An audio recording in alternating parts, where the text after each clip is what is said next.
Happy Friday, everybody. Happy hour time here on Warchant.com, the ultimate Seminole sports source. Use that promo code Warchant30 for 30 for days of access, or you can just hit the like button, or you can even hit subscribe right below Ira. And that's a nice little way to start off our happy hour. Gentlemen, I cheers you all with protein shakes and water. Happy Friday, gentlemen. Thanks for being here. Cheers. Thanks for having us, buddy. All right, so we'll open the phone lines here momentarily, but we're also obviously here on YouTube. And we have several questions regarding the present state of the college football season. Sean dropped this off at 4:36 p.m. He couldn't even wait for happy hour. He broke out of work early to ask us if we have any details about Notre Dame joining the ACC in football for just this year. James asking, will there be any announcement from the ACC on the 2020 season by the end of next week? Clearly, this is the biggest topic on everybody's mind. Pac-12 yesterday kind of laid an outline for their plans, 10 games, non-conference. I think 2 weeks. They're going to start a little bit later than that. Gene, what have you been hearing in terms of Florida State and the model of scheduling that the ACC might be leaning towards currently? Yeah, and I got to credit, I think yesterday was Pete Thamel of Yahoo Sports put out something about the ACC right now. They're discussing a 10-game league schedule plus one. Which we mentioned before, and that plus one is probably going to be an SEC opponent, at least for Florida State. We assume probably for most ACC schools, maybe that last game they work in an ACC, they work on an SEC team. And one of the things they're discussing is the start date. Did they go? He said September 12th, September 19th, or September 26th. So there's a lot of debate there. There's also been some discussion of maybe an 8+1 to give everybody a little bit of leeway and some bye, but it seems like more they're leaning towards the 10. A game schedule plus one right now. And then I guess today it's really come out. A couple of people report about Notre Dame really going to be for this season, a full ACC member effectively and play a full ACC schedule, which will be extremely interesting to see how that plays out from several dimensions. I think there's a good chance maybe Florida State gets to play Notre Dame. We'll see how that works out. Now they open next season at home against Notre Dame. So you would think if Notre Dame gets work in FSU schedule, they would probably have to go to South Bend. But then the question becomes, how does this work out financially? What's the incentive for Florida State to spend hundreds of thousands of dollars to travel the football team to South Bend so they can get NBC TV money? So I don't know what that arrangement's going to be. That's going to be really interesting to see what arrangements have been made with the ACC, with the schools, and with Notre Dame financially. Yeah, just to jump in here real quick, just from talking to other media types around the ACC, some of the people who are connected, and then also just from what we're hearing. If that does happen, and it's not official that it's going to happen yet, if Notre Dame does come on board for this season, but if the ACC presidents are going to vote on Wednesday, if it does happen and 5 or 6 ACC schools go play at Notre Dame next year, that Corey's wish is going to come true. I mean, the only way they're going to do that deal is if they get some of that NBC money. There's no way the ACC is going to play half of Notre Dame's schedule at Notre Dame and not get a portion of that money. So we don't know how that would work out, but I can't imagine any scenario where it wouldn't, where the ACC wouldn't be getting part of that money. Or you hold over the barrel and say you join full time, right? Right, Corey? Hey, I'm all about that. I don't think Notre Dame will play along, but I would give it. I'd give it a try and see what happens. Ira, looked like you got a haircut, man. Looks nice. No, I just wet it down with some water. Kim's going to be cutting my hair this weekend. I'm looking forward to it. So that's can we live stream that? Yeah, man, that's something you can live stream that. I should. She's gonna she's following some YouTube guy who tells you how to cut dudes' hairs. So nice. You know how we have that super chat feature? I think we do something where whoever gives it can decide Ira's hairstyle. Yeah. There you right? go. I like this. I like the slick back Pat Riley look you got going. We'll take it under consideration. Yeah. If I don't have all that gel in there, dude, I look like Napoleon Dynamite or something. It's crazy. You look like Aslan when he gets off the tennis court. And I can make fun of your hair, Aslan, because I don't have any. I'm allowed to do that. All right. I'm looking decent. It looks good now, man. But for the people that don't follow me on Twitter, I'm not currently at my own house in Tallahassee because I have no AC, no working AC. So I'm at my girlfriend's house. That's why it looks so, I don't know, more like a real home behind me than what you normally see in my backdrop. Exactly. Back door left wide open for 3 weeks, apparently. AC broke. Not taking a W on your return back to Tallahassee, Corey. So Stephanie thinks there's a chance that when I open the front door, my back door just swung open. And that's why there's no critters, because I couldn't find any bugs or squirrels or anything in my house. And if my back door had been open for 3 weeks, don't you think it would have looked like a zoo in there? Yeah, in Tallahassee for sure. And there were no axe murders. I thought maybe there's a chance people were squatting in my house and they saw me pull up and ran out the back. But nobody would have wanted to stay in there as hot as it is. They would have squatted somewhere else. Yeah, I don't think you're getting squatters in your neighborhood. I do think it's possible we may have had like the full circle of life. Like maybe some small critters went in there first, and then some bigger critters, and then they all ate each other, and then the bear ate everything. And they got out. The bear left. The bear got out. Let's hope.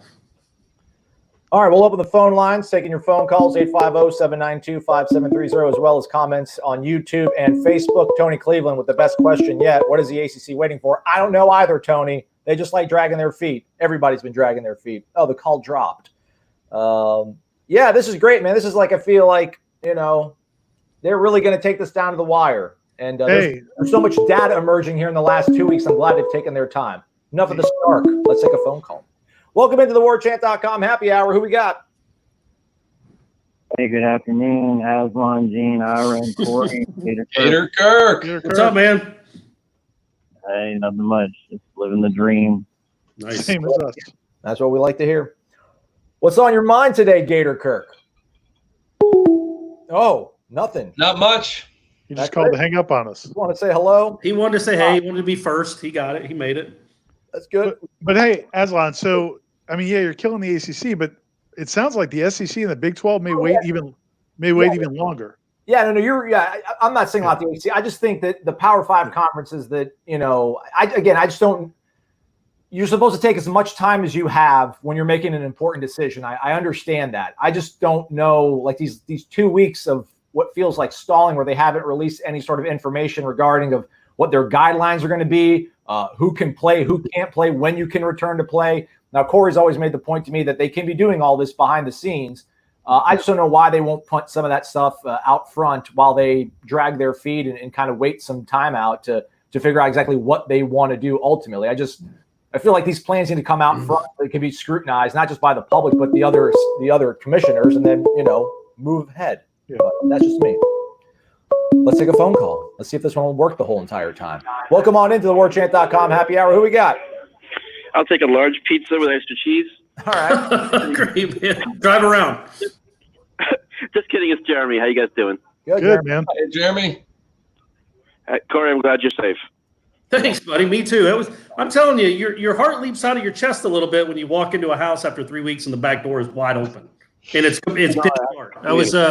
That was a scary moment. Scary fun. I actually ran right back into my car, started it up, and drove around the neighborhood to see if I could see anybody like walking down the street. Oh wow!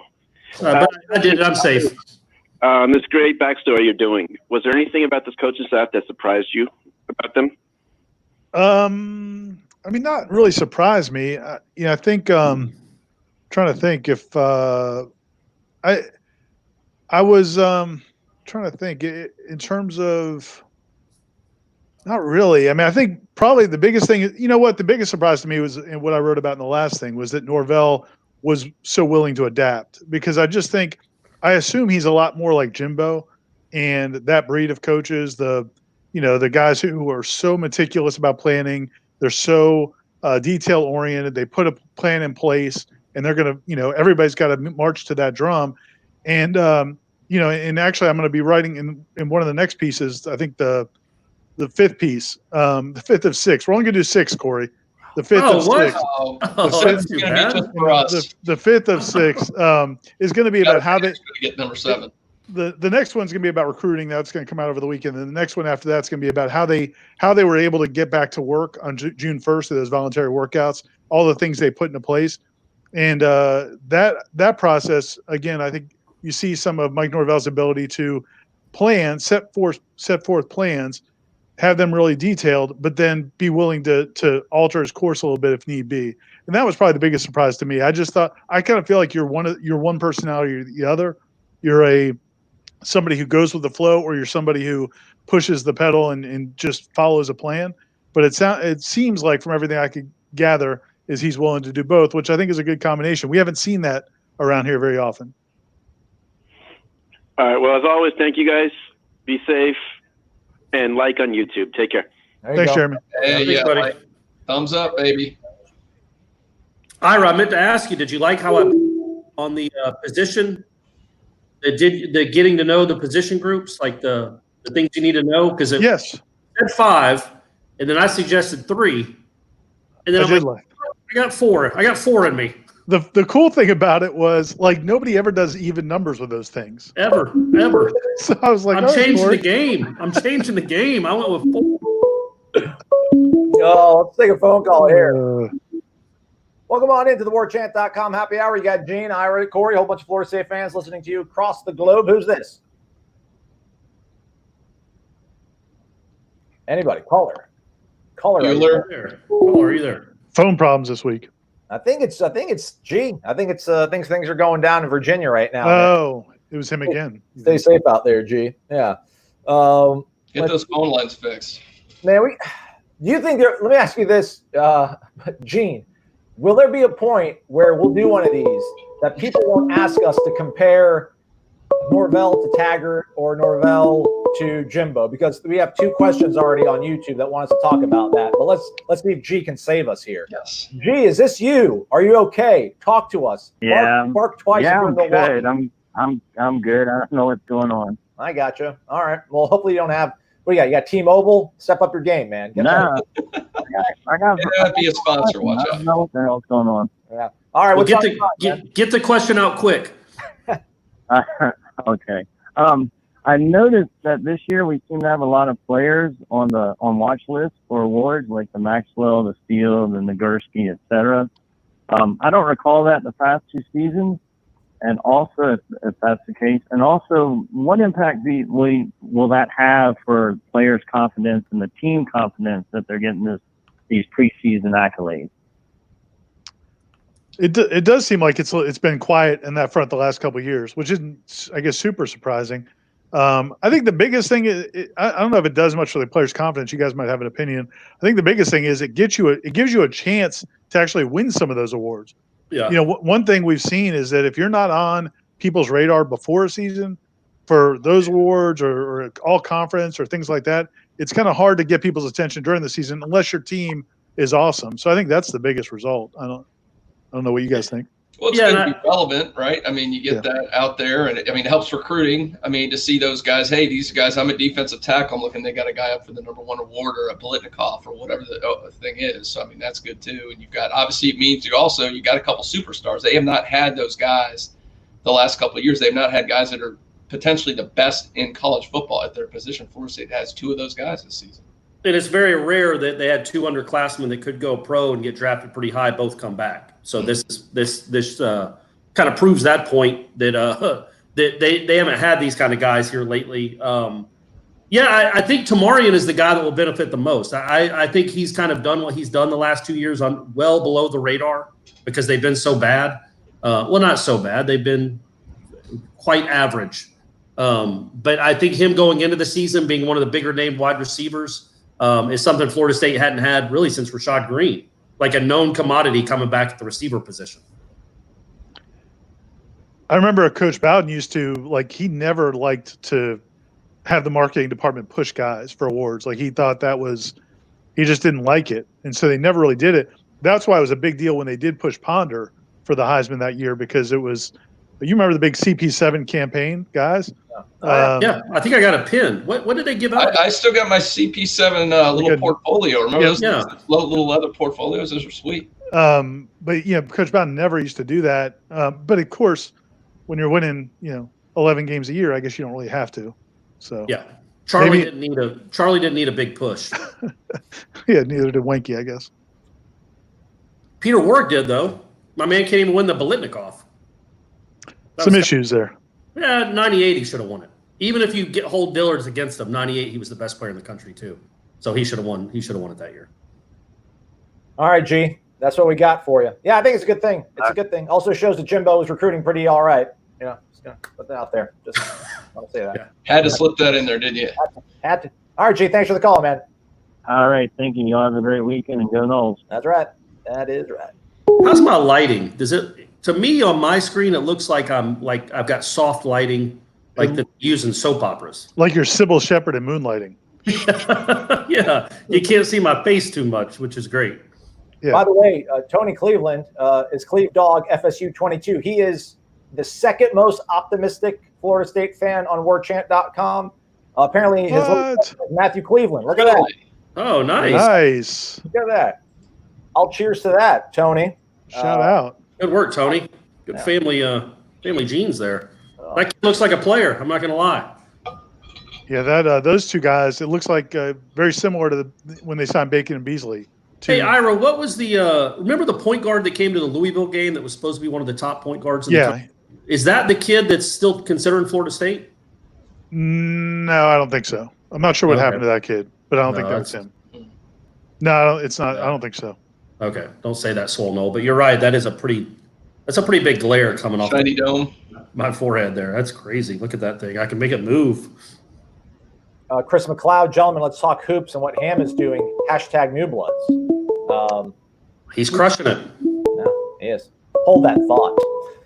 Welcome on into the Warchant.com happy hour. Got Jane, Ira, Corey, Warchant.com, YouTube.com. Whole world listening to you. Who's this? Don't mess it up. This is Jay. Oh, there we go. What's up, Jay? Start the clock. Let me start my clock here. What's going on, Jay? How you doing, man? If I ever got hired by ESPN to be like the talent accumulator or whatever they call it, talent scout, I'm getting a debate show between Aslan and Jay. It would be good, man. It would be good because Jay's the more rational, kind of takes his time with his thoughts, and Aslan just fired from the hip. Yeah, that's how we do it. Jay, what's going on in Daytona, man? Hey, man, nothing much, man. I won't be too long today. I just got one question for you. Okay. But I did send you a graphic, and if you guys get some dead time during the show, you can maybe post that and discuss that. But we'll stay away from the legacy talk for right now because that's what it's related to. But my question is, can you guys hear me okay? Yep. Yeah, we got you. Okay, the question is, we seem to, in my opinion, often have trouble defending screen and draw plays. And conversely, we also struggle to execute these plays on offense. Why do you think this is? And do you see this improving under the new staff? Man, that's really deep inside football. First off, I don't know. Corey, what do you think about Marvin Jones Jr.? Wearing a Miami jersey. That's disturbing. That's a tough one to see right there. Yeah, I don't like that at all. I know what you're saying, Jay. Can he play? Is he a big time recruit? Because you can't. Yeah, you can't have Marvin Jones Jr. going to Miami. You can't, and not unless Michael Barrow Jr. is out there and he's going to be a null. Like you can't, or Ed Reed's kid. Like you can't have that. You can't have your all time great who is a big time player. Now, in fairness, real quick, like he's a young kid, and all those guys, the schools send them those edits, and then they put them up for every school. So it's not like he's going to Miami yet. It's just he's letting people know they like him. 16, that's kind of cool. You put it out on Twitter, IG, and it looks great. So I mean, that's fine for now. You kind of hope he doesn't end up there. But he's already been offered by like Alabama and Miami and Florida State. He's that big time a player. Looks like it, yeah. Okay. Yeah. These are the guys you need to get. These are the guys I was talking about, not Deion's kid who's a quarterback. You need Marvin Jones Jr. That just needs to happen. Penn State, Oklahoma. Yeah, he's pretty good. Yeah, I guess he's the real deal. Hey, on the topic of the screens, though, I was actually going back this week and I was watching just some. I know Aslan's done it and Corey's done it some, and Gene's probably done it some too. Going back and watch some Memphis games, and I'll tell you what, man. Norvell has a pretty good screen game going. I mean, I was watching in 2017 their game against UCLA when UCLA was number 25 and they beat them, and man, he killed them with 3 or 4 just nasty screens. So I think that could, so much of the screen, and Jimbo was awesome at calling screens. So much of it is running back screens. Yeah, the wide receiver screen on the receiving end of those screens, though. Yeah, but a lot of it's the timing. It's the design, but a lot of it's the timing, and so a lot of that I think is play calling. Defensively, man, I can't speak to what happened on this defense these last 2 years. What are we going to say? What did they stop? The defense was a cluster all around. Guys didn't know where to line up, what to do. So did you really expect they were going to be able to snuff out a screen? That wasn't happening. You know, offensively, it's comes down to execution. I mean, this is one thing the offense couldn't do very well in all the last year is execute. So it takes some, like Ira said, timing with the quarterback, the offensive line, running back. They all have to be in sync to pull off a successful screen. And just everything we saw in offense last year, that just was not going to happen. So you hope, like Ira pointed out with Memphis, that's something Mike Norvell's done really well. So hopefully I would like to see the screen game, the draw game, like you mentioned, Jay. I think that's something that should improve. We would like to see under Mike Norvell with just a little bit better execution. Hey, Corey, that was the ultimate professional work there, by the way. Like, yeah, I thought it was nice, right? We could all hear you throwing things away, talking. That's fine. That was my fault. I muted his mic, but too late in the process. Yeah, that's all on Aslan. What do you think, Aslan? Man, and that was one of the things that stood out. The games I watch for the losses, because that's what I do. Because no one remembers the wins from Jimbo. We just remember all the losses. North Carolina. Right. Sure. Yeah. Exactly. We always talk about the losses. So, I mean, there's nothing I saw that was like egregious in terms of his game management and his play calling. I mean, it was just fun to see him, run some 2 tight sets, then get under center on, 3rd and shorts. I mean, they have good schemes and they have good plays for good situations. It's all about situational football. John James once told us. So I do like. I mean, I don't know the screen game. I don't think that's been the missing piece for us, but possibly when your offensive line is not able to hold their end of the bargain up as much, that kind of stuff can give them some relief. So we shall see. I feel good about it, though. Feel good about it. You sure you don't have anything else, Jay? That's it? Just one question? Only took you 20 seconds. Yeah, that's it. And hopefully with Adam Fuller's defense, we won't be as susceptible to, over pursuing and getting hit in the mouth by those draws and those screens. Because a lot of times we're like a deer in headlights on those plays. So, but don't you think a lot of that's just lack of discipline, and that was across the board? Yeah, so that's what I'm speaking to. Probably the personnel that they bring in, why they might not be, have the highest star value. They may have, discipline and just sound good technique that could limit those type of plays from happening. Can only hope. Good enough. Less than 45 days, man. Crazy. Man, and I'm thinking about that too. You talk about the personnel. You think about Layburn. You think about Corey Wren and some of these guys that they can put in there. You definitely got the guys who can run the screen game. I mean, those are the kind of plays you want to those guys in the open field. So, I mean, that's one thing I noticed. Mike Norvell is going to run a lot of different running backs out there, and he'll put the right running backs in there for the right set. So he's going to have the personnel there to do it. Now just go if they can execute it. Aslan, I haven't watched the losses, so fill me in here. The games I've watched were exciting. It was a fun style of football. Was it not that way in the losses? What did you think? I just felt like watching them play, their kids hit hard. I thought the play calling was pretty good. Was really good, I thought. I mean, you just saw, I don't know. Watching that, it reminded me of what Florida State football used to look like. I guess, were the losses different? No, I tell you what, I like that 18 defense. I mean, I've only seen one game from last year, and they only lost one game last season. It was against Temple. That was kind of like a grind out game. But I mean, again, I've never been the flashy guy. I mean, I do love offenses. I mean, that's what I grew up watching Florida State and Florida play each other and the back and forth and the crazy gadget plays and all that kind of stuff. But that was one of the things with the whole, people happy to see Jimbo leave was the grinded out kind of games. And thank God we don't have to do that anymore. That stuff didn't really bother me all that much. But that 18 game when they played UCF and they jumped out to a huge lead on them in the first half. That defense was all over the ball. I mean, they were tackling well in open space. I mean, he was running Wildcat. They did a little sort of wrinkle on Wildcat where Darrell Henderson, I think, was in the shotgun, and he looks over at the sideline he can't hear the play or he doesn't know what the play is, so he starts walking away, and then they do a direct snap to the other up back, and then they get 4 or 5 yards and they get a first down.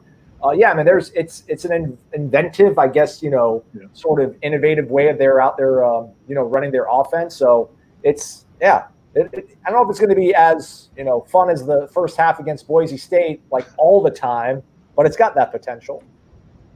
So thanks for asking, Ira. All right, Jay. Thanks, You have a good weekend, man. Thanks for hanging in there. Go no. That's right. See you, Jay. Did he have any formations where he'd have the receiver lined up in the wrong direction? The opposite end zone? Was that any of the cool stuff you saw in Memphis? Was that in the losses? Did not see that. Did not see that. Ed giving Gene a shout out on the Thirst T-shirt, by the way. It's very nice. Hey, we need to do one of these happy hours. Is we got to do the bladder bust, and anybody who attended the first back in the day know what I'm talking about. So we'll have to have the bladder burst. We'll do the happy hour, and the first one, that has to go to the bathroom during happy hour has got to buy. The first was on FSU-opoly. I used to have that as a kid, and the first was Barnacle Bills was on there too. All the old time haunts. How about? Oh, sorry. Go ahead, Ira. No. I was going to ask if Barnacle Bills is still open. It's no big deal. No. You go ahead. It's not. I think what Barnacle Bills was it recently closed? I feel like it was around. It's been in the last couple of years. It closed. Yeah. What are you gonna do, man? Legends never die or whatever. Fiddle Griddle. Why does nobody talk about how how bad some teams are going to look this fall? The significantly lessened practice time surely will affect college football, right? Correct. I mean, they don't even know who they're going to open with, half these teams, right? That's but I think that's understood. I think everybody's on the same playing field. Like everybody's on the same field. It's not like Florida State's going to get 9 less practices than North Carolina State. They're all the same. Especially to start off, it's probably not going to be some great football. But hey, man, it's not usually great football to start a season anyway. It's like your video is a glamour shot. I don't understand. Maybe I don't quite get the lighting here, but it's Or take your thumb and like wipe the lens off. Yeah, let's do this. Budgie there. Is that better? No, still pretty soft. So I don't know what that's about, but it makes me look good. It's bluish. It's bluish. It brings out the best. Isn't what the first couple games? You know how we see the first couple spring practice, like the first scrimmage or two, when it's all defense, and it's a slugfest, and it's just a lot of turnovers, and it's just ugly football. I think that's what we're going to get in the first couple games. It's going to be like, I would say, whatever the lines are, take the under if you're a gambler. I think you're going to get some low scoring kind of ugly games early on until teams kind of get their feet wet. Facebook to the rescue, Daryl Cole. Barnacle Bills closed after the fire 7 years ago. That's right. They had a fire. All right, let's see here. Wasn't it the radio was here? Barnacle Bills on North Monroe. Like a little kid or something. Yep. This has been floating out there a lot. People want to know the word on the West Virginia game because the committee for the preseason kickoff classic games have been quite bullish. They're full steam ahead. Gene, so that means the game's going to be played, and it's going to be played in Atlanta, right?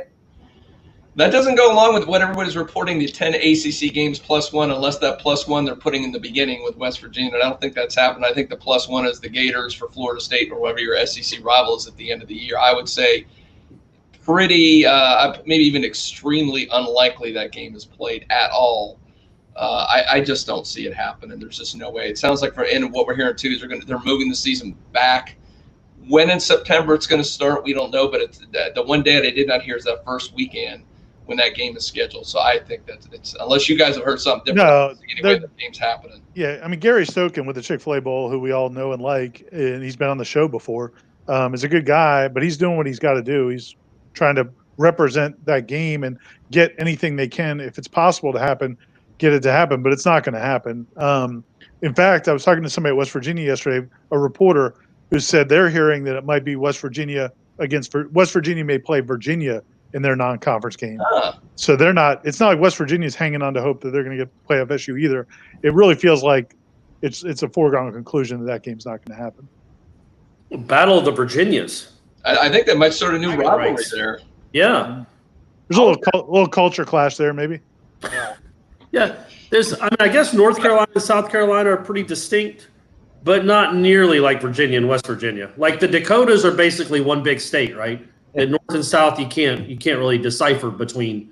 But Virginia and West Virginia, man, that's crazy. Just how like one little line that they drew 300 years ago. I did miss. That's one thing about the Big East breaking up. I did really enjoy the West Virginia Miami rivalries because when you get the Mountaineers with the hillbillies with the guns and then the South Beach mentality. You want to talk about culture clash. I don't think there's a bigger one in this country when those two teams play. The West Virginia, yeah, Morgantown and South Beach. Yeah, those are pretty. It's barely the same country.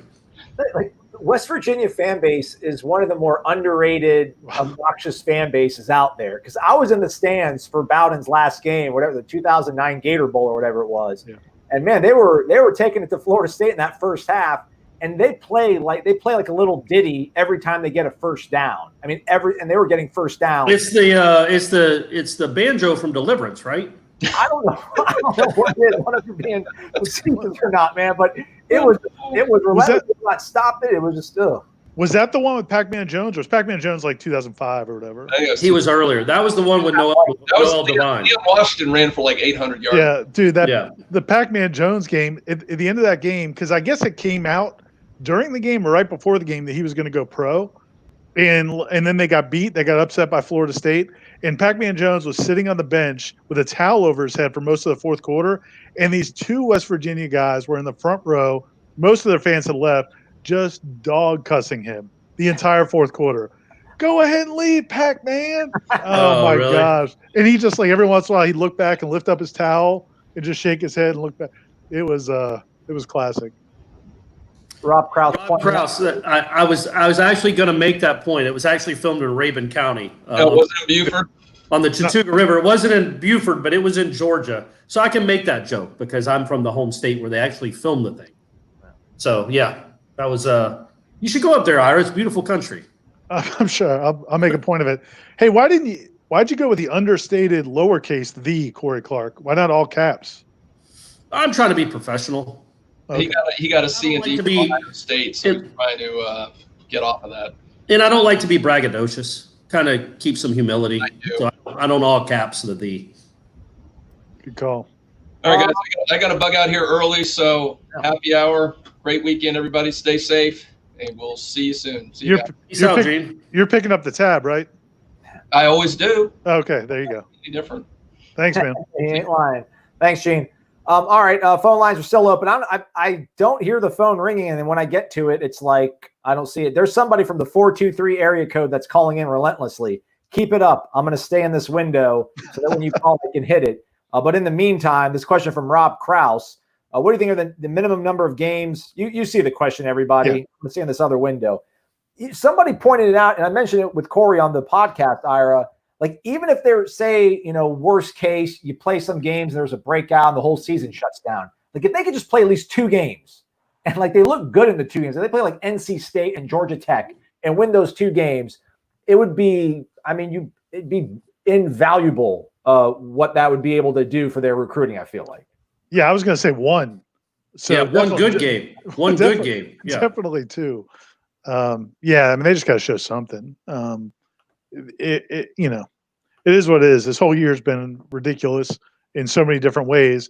If they don't get to play football games and then have a signing day in February, because there's still an outside chance they move the season to the spring if they can't get this going through the fall. So, but I just can't even imagine how you have a signing class without over a year having played a game, and the only games people have seen is what we saw of those last 2 years. Yeah, it wouldn't be great. Well, Norvell can still sell the 19 Memphis team. True. Guys, I've had a whole extra year to get this thing rolling. You're going to wait till you see what I got, even though we don't have Marvin and Tamarian. What is going on? There we go. All right. I was about to say, I keep seeing these calls come through, but it doesn't ring. So let me just go ahead and take it without even, Is this Tennessee? Is this the 423? I think so. Who do we got? Welcome in. Warchant.com happy hour. Hey, what's up, fellas? This is Rocket City. No, Joe from Huntsville. All right. All right. Joe, what's up, Joe? There we go, Joe. It's been a while. I'm trying to become a pillar in y'all's show, but I always seem to. I never get to seem to call in when I want to. These past couple of weeks, I really do like my man Jay from Tampa. I love his takes, and also Gator Kirk. I love those guys. But we do too. And I got a 423 number because I'm originally from Chattanooga, Tennessee, but I moved to Huntsville like 5 years. Okay, gotcha. But I just wanted to say, I was listening to you guys earlier, and I wanted to say this. It's been on my mind a couple of weeks ago, but I too had been going and looking at some of the old Memphis games from last year, and I want you to know the one thing. There's a couple of things that gives me confidence that we're going to have a better year and that Norvell can turn this thing around. one is the talent that we have coming back from injury. I don't know if we take into consideration how many guys that, we lost last year due to injury that were actually pretty good. Kane, though, Lars Woodby, and a couple of those folks, when they went down, it just seemed like it just got more awful than what it was. But the one game that really, looking at Norvell, the one game that really gives me confidence that he's going to do it is, oddly enough, and I know he didn't coach this game because by the time they played this game, he was announced as our coach. But when Memphis was giving Penn State the business in, what was the Cotton Bowl that they were in or whatnot? Yeah. Yep. And I know he didn't coach, but just the fact that he got those guys prepared for that game, and it wasn't no easy win. I mean, I think they were going back and forth. I think I peeked at it a couple of weeks ago, and I think they were going back and forth. And man, the way that he had that team prepared, or the way that they, the coaching staff had that team prepared, and they were giving Penn State the business. So I figured, I'm like, well, you know what? If he can do that for them, I think we're going to be pretty good this year. And then based off of, if we have an abbreviated season, if we only play 9 games or whatnot, I think we win like 7 of those. And if by chance we play a full season, I'm still thinking 9-3 at the league. I'm still thinking like 9-3. And also, Aslan, I have to say that I know earlier I had said, that Blackman would get the start, but you kind of got me on this. You kind of got me on Chubba train, man. I was looking at some of his highlights from high school. I'm like, hey, he could push, and if he does, man, I still think we get like 9 games. But but yeah, I think we're gonna do pretty good this year. I think Norvell, I think Norvell's the guy, and I think he's gonna have us doing real well this year. Yeah, I mean, you make really good points here, but me being who I am, it's like there's no reason as a Florida State fan you should not be optimistic that this team is going to look considerably better than what they've looked like the past few seasons. But I still think it's just there's just so many obstacles in front of them in terms of being able to actually coach your new team and have your hands on and do some real coaching. That's kind of what makes me feel a little bit hesitant. But Ira's chronicled it quite well, just how organized they are. And you've watched the games, I've watched the games, Ira's watched the games, Corey's watched the games. There's a lot to like about this staff and what they're trying to do. So, I think to a certain point, like if you think about 18 and you compare it to 19 guys, 18 was almost kind of throwaway for Willie, even though, losing all the streaks and everything was a horrible thing. But if they would have beat Virginia, if they would have, hung on to, beat Wake Forest, you win obviously at that point you're not firing Willie. You win the bowl game, you got 8-9 wins. You're feeling considerably different about, the trajectory of the program. So they're not too far off, I guess, maybe. Well, they're not too far off from respectability. Yeah. From a mid-tier better bowl. And I just went and looked up the Memphis box score for the Penn State game. They scored 39 points. Now they gave up 53. They were overmatched on defense for a lot of that. But they scored 39 points on a very good Big Ten team. And it wasn't like a lot of smoke and mirrors. They threw for 454 yards. When's the last time Florida State put up 40 on a good defense? Like a top 20 caliber defense like Penn State has. Even in a bowl game, that just doesn't happen. Their quarterback, who isn't very good, he's not all that talented, threw for 454 yards. I don't think their best running back played. I think he sat out the bowl game. So they threw it a lot. But what I love about it is their 2 best receivers, Coxie and Gibson, their 2 leading receivers, had 14 catches for 230 yards. So even against a really good defense, it's had a month to prepare to try to stop these 2 guys. The Memphis coaching staff, which were groomed by Mike Norvell, and these players were recruited by Mike Norvell, figured out a way to put it on him, man. I think that's really impressive that what he can do offensively, what the talent he created, the talent he brought in, and then the way they can execute and game plan depending on what they have. I think that's really encouraging moving forward. Right. And I'm of the mindset, maybe I'm just weird, but I'm of the mindset that, if you look at 18 and 19, and actually throw in 17, if you look at Jimbo's last year, we just, even in 17, record wasn't so good, but at least the team still looked tough. And then you look at 18 and 19, it's like it was more pizzazz, more off, add this instant offense and stir, no kind of toughness, and then we got outmanned and outplayed because of our toughness. I'm just of the mindset that all State going fast as well. They handed off to Journey Brown. Autoplay videos worse. I'm just of the mindset that I'm just of the mindset that all they need is that one tough coach like Norvell. No excuses. Norvell, it's like get rid of the mindset of play for me. And no, I think these guys really want a coach like a Jimbo type, in your face. You don't have to like me, but we're gonna win type coach. And I think I'm just of the mindset that we got the guys that all they need is that toughness. And man, I promise you, 3 more games. Because if you think about it, I mean, we bring it up all the time. Think about last year. Think about Boise State. Think about even ULM. Think about Virginia. Think about Wake Forest. All those games that turned out to be coin toss games, but that wasn't supposed to be. If they were just if it had at least Jimbo's toughness, those are wins. Those are wins hands down. But let me ask you this though. Let me ask you this: how much of toughness, as Aslan was happy to talk about every day on Wake Up Warchant, they did Nuck If You Buck for every day of every practice, trying to get toughness, pseudo toughness. But how much of toughness really comes from like laying yourself on the line for your teammates and caring and believing in what you're doing? That esprit de corps, Aslan, that we always talk about. Yeah, right. But like seriously though, how much of it is like putting yourself out there because you care that much? And that's what I think's we've been missing.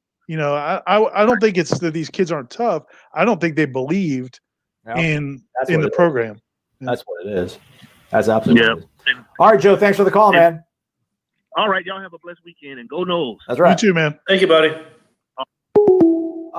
So amidst my rambling there, what I was trying to talk about the 2 seasons, I think ultimately whatever happens this season, like we're not going to really end up grading Norvell on what happens this season. Like what he does in 2021, we'll really know what we have. I mean, that's not like a really a hot take or anything, but that's why I'm excited to see what happens this year. But that second season, man, will show us really what he can have and what he can do. And let me take a phone call if I can get there. There we go. 229. Look at that. Colquitt County in the house. Thomas County in the house. Who we got? Hey, how you doing? This is Andrew from Chester, Virginia, right outside of Richmond, Virginia. Okay. Look at all these Virginians.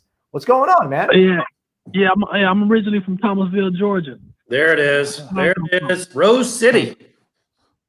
Yes, sir. Rose City. Are you a Thomasville Bulldog or a Central Yellow Jacket? Thomas County Central, baby. All right, I hear you. All those championships over there.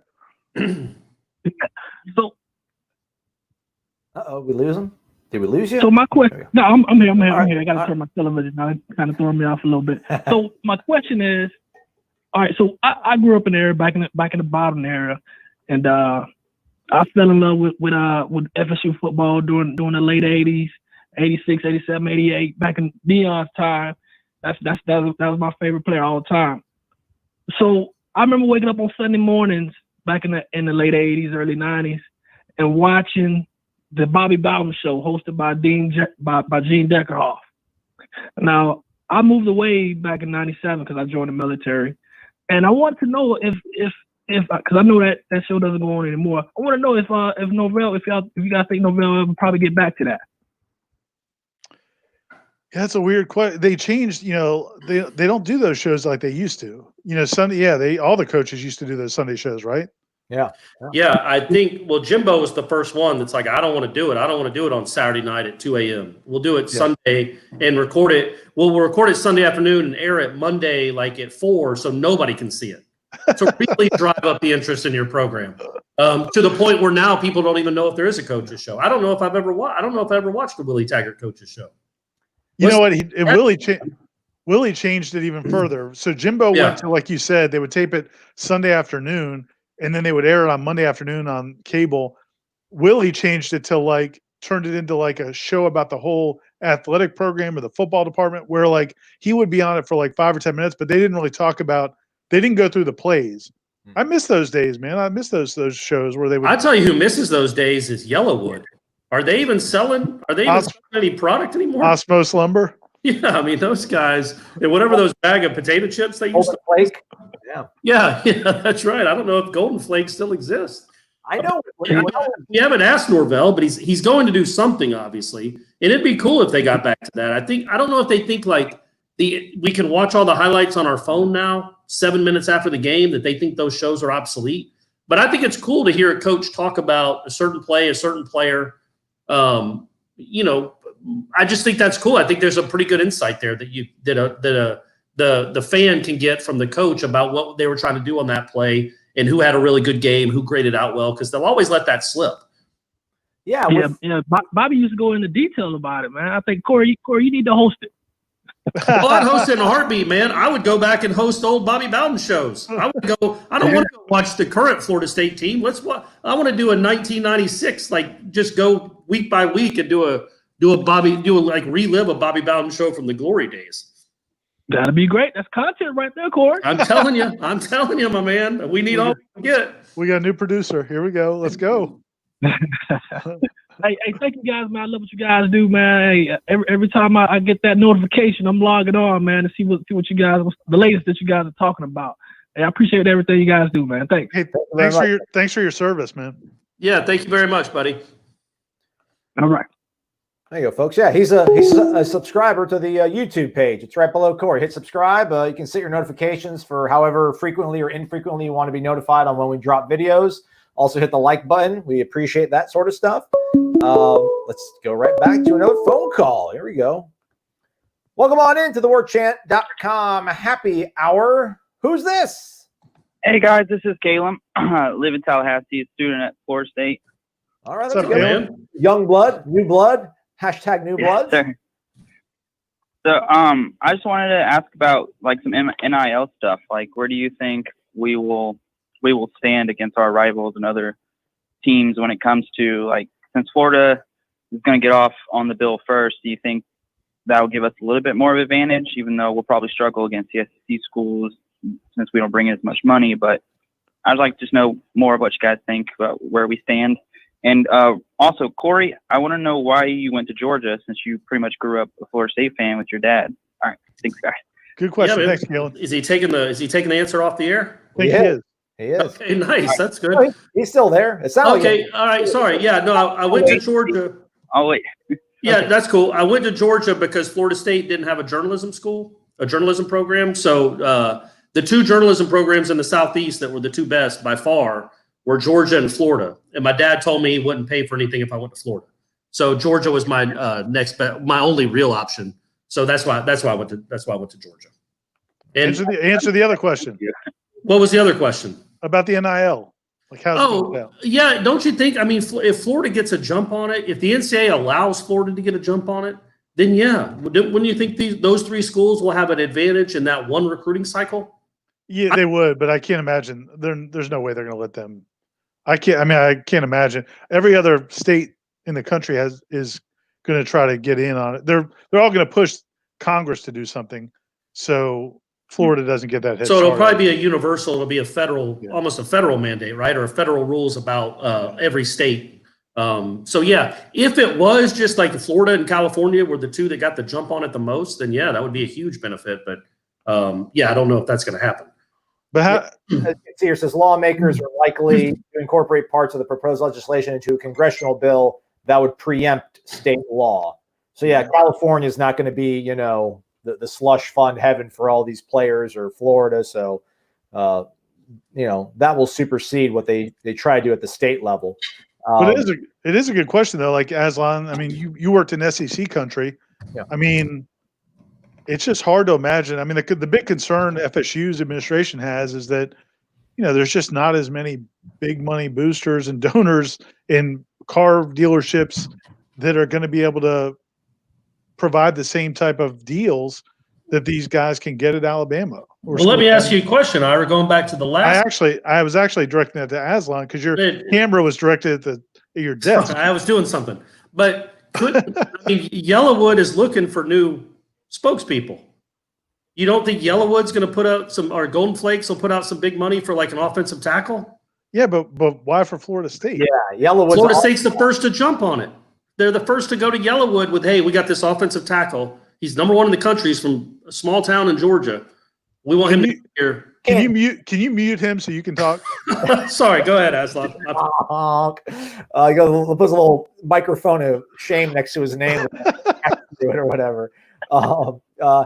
Yeah, I mean, I'm pretty sure they're not going to allow this to be set up by the universities. Like they're going to have to hire agents and marketing people that get the deals. Like Marvin, it's not like, Mike Norvell's not going to sit down in a house theoretically here, or Dan Mullen or Mike Leach aren't going to sit in the living room of kids' house and be like, listen, we have an arrangement with Yellowwood or the local Toyota dealership where we're going to get you a free 4Runner and $20,000. It might be a little wink, wink, and a nudge, nudge is all I'm saying. Yeah, I mean, hey, we have a good network of people that can help you out, and they can do that kind of stuff. But they're going to have to register the deals. That's part of the whole NIL process. They're going to have to register the deals so that there's like sunshine and transparency on what's going on with everything. And I don't know, man. You mentioned like the fact that I was in SEC country. I mean, I don't know. I don't think there's more money in Oxford, Mississippi than there's in Tallahassee. I don't know if there's more money in Baton Rouge than Tallahassee. It just means more. It does, man. I mean, that's the thing. Like, we got Zaxby's money, so we'll be all right. We got Zaxby's money. Let me ask you this, caller. What do you think about the fact that I think one of the things they're talking about is that they don't want to allow players to actually start making money until their second semester?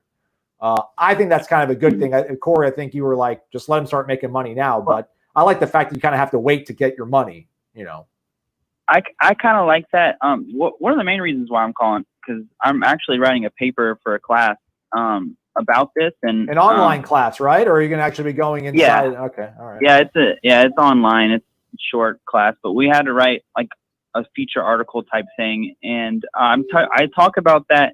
And like, cause I asked a high school coach, like his opinion on like kind of an alternate way to like pay them. And I was thinking like, if you're going to make them wait, like how about we do something with money? Like, cause like they just went to Riley Elementary School and did all that good work. What if like, cause you see people like Marvin Wilson, Jaden doing all this stuff and speaking about giving back to the communities. But is there a way to like raise that money, like the money they would get that first semester, let the player donate it to a school of their choice, or like those type of things that I thought would be really cool? I mean, what do you guys think about that? I mean, yeah. You mean like as a charitable, they get money and give it away as a charitable donation?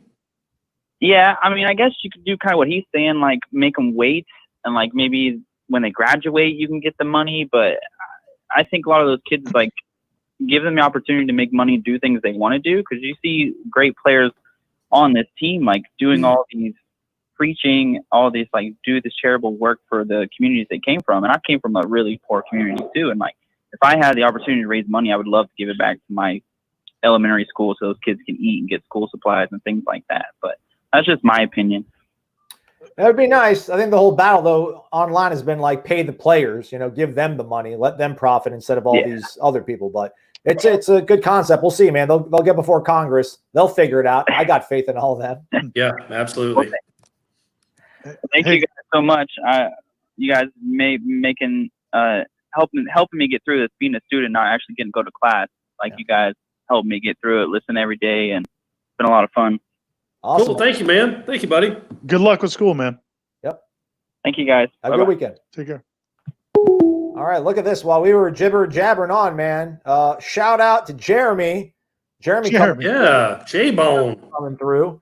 Play the man his music, Aslan. Play his music. Play it again. You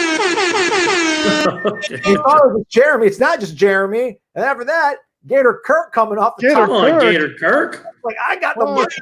Virginia's got money. We got that Shenandoah Valley money. We appreciate that. That's awesome. But we're not done. We're not.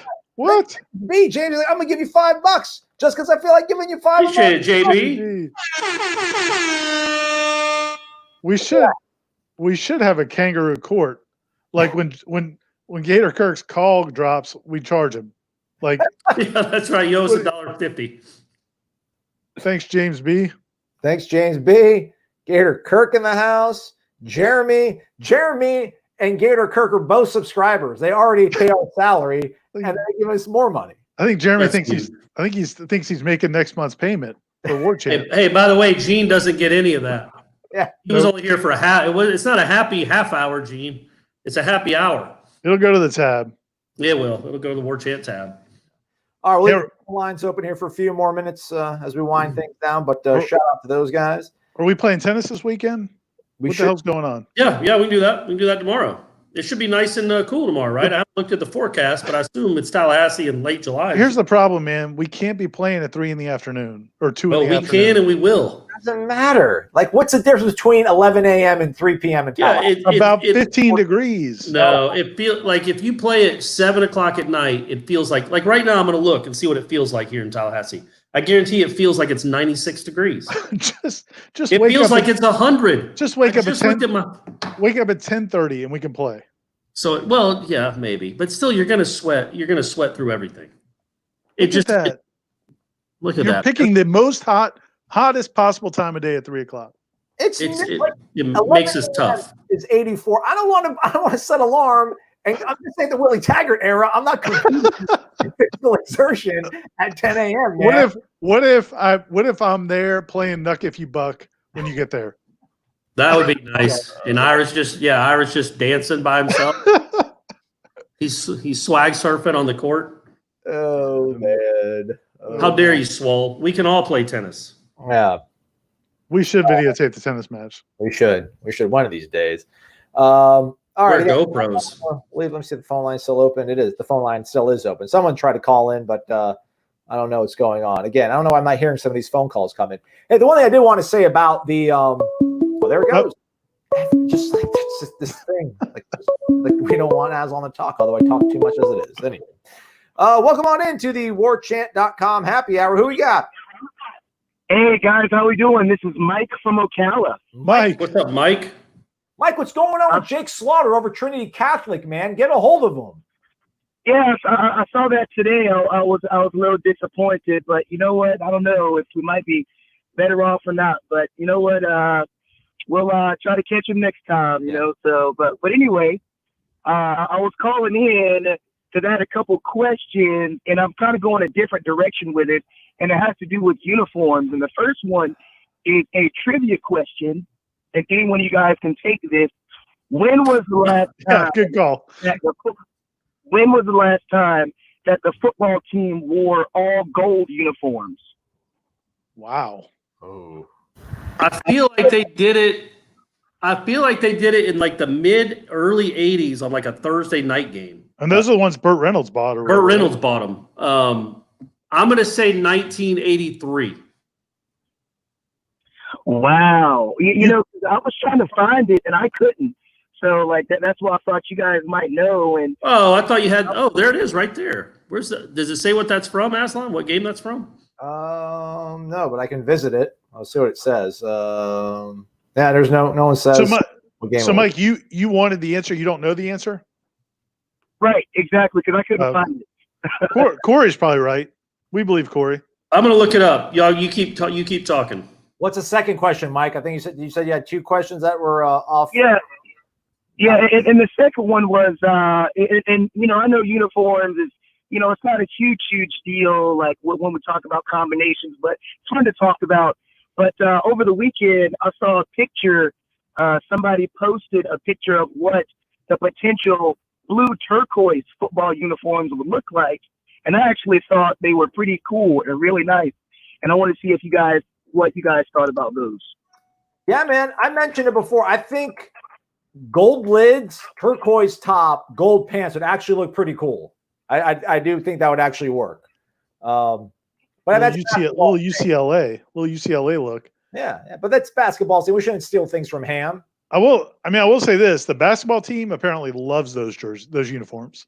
Like, they do. Remember when they first started, they only wore them like once a year, but now they're constantly trying to wear them. So the players would like them, which means the recruits would probably like them. So I guess if Nike will make them, then they'll think about it. But right now, I think times are tight for everybody. Yeah, I'd rather see that than the All Blacks or Yeah, they never do well in the All Blacks. Never get behind the Blacks, man. Just think about that, though. There was a time in Florida State football history, not too long ago, where like the only way they could get new uniforms is if Burt Reynolds bought them. Yeah, like they're holding bake sales to get new uniforms. I mean, less with more, man. It's what we did. It's what we did, man. Sure. Alrighty, Mike.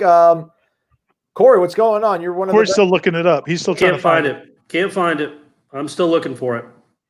I mean, do we even know who that player was in that photo? And then you can maybe like cross-reference like the year that person played. Yeah, I thought it was. By the way, the first 10 minutes of today's Wake Up Warchant was maybe my first 10 minutes ever, where it was just one look it up after another. There was like, we were all doing it. Every single thing. You guys need a researcher. Gene needs a spring for a researcher. We do. I think it gives us a little je ne sais quoi. Yeah, could you imagine us having to do a podcast like in 1994, Corey, without the internet?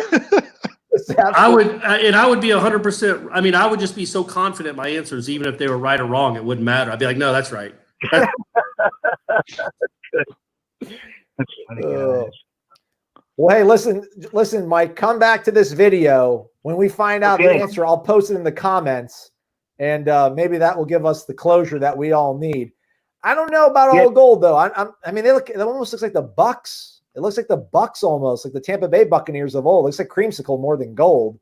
But let's get like the Florida helmet. Let's get that's got to be. Is that number 20 or number 26? 20. It looks like 20. So that's Roosevelt Snipes. So that's got to be from like 82 to 84. All right. Wow. And you did say 83, Corey. So I like where you're going with that. I like it. But yeah, I can't find the actual game it was. But that's got to be Rosie. I think that's Rosie Snipes. Yeah. All right. Well, good job, Mike. Way to stump Corey. No one ever can. Yes, sir. If there's a home game with attendance, I'll get you a beer in one of the designated beer garden areas. How about that? Oh, thank you. I'll take you up on that anytime. Okay. All right. Very well, man. Thanks, man. Yeah, you guys are welcome. Bye-bye. Have a good day. All right. I'm going to shut it down. We've hit the hour mark, but plenty more to talk about over on warchant.com. What do we got going over this weekend on the website, Ira? Well, I think Corey's probably going to have another 4 things to look for. Not 3 or 5. I don't know if there's ever been on any website ever an even number of whatever. And why? Why? We go by all these practices from 100 years ago. Let's make our own rules, Ira. It's always 3 or 5. I guess it could be 10. 10 might be the one even. But nobody's ever gone with 4 before you. No, or 6. Imagine going with 6. But we'll have a position preview, I'm sure, at some point this weekend. We also we're rolling out Michael's hot boards for recruiting, and the next one up, I think, will be offensive line, which will be important because they just lost that offensive line commitment, as you mentioned, Jake Slaughter. That's kind of a tough deal. If we could just talk about that real quick, and people are kind of. You mean Benedict Slaughter? Yeah, exactly. So what do you do if you're the coaching staff and there's a kid in Ocala, and at the time there were a couple of kids in Ocala, teammates, offensive linemen that they really liked, and that hadn't been offered by Florida and were on the market.